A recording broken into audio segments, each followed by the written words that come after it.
તો આજે રાજ્યમાં હળવાથી મધ્યમ વરસાદની આગાહી કરવામાં આવી છે, ત્યારે આવતીકાલથી તાપમાનમાં વધારો થશે તેવું પણ સંભાવના છે। ત્યારે તાપમાનમાં 2 થી 4 ડિગ્રીનો વધારો થઈ શકે છે। ત્યારે 2-4 દિવસમાં ગરમી 40 ડિગ્રીને પાર થવાની પણ શક્યતા છે।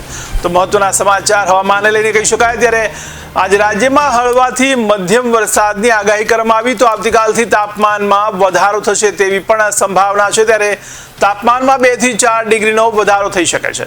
તો 2-4 દિવસમાં ગરમી 40 ડિગ્રીને પાર થવાની પણ શક્યતા છે।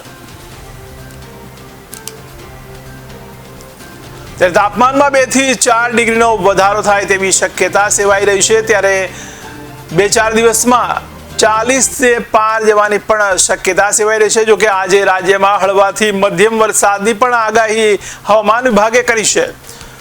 ત્યારે રાજ્યમાં હળવાથી મધ્યમ વરસાદ આજે થઈ શકે છે। ત્યારે આવતીકાલથી તાપમાનમાં ક્રમશઃ વધારો પણ થઈ શકે છે। તો 2 થી 4 ડિગ્રીનો પણ વધારો થઈ શકે છે। જો કે તાપમાનમાં 2 થી 4 ડિગ્રી વધી શકે છે। ત્યારે 2-4 દિવસમાં ગરમી 40 ડિગ્રીને પાર પણ થઈ શકે છે।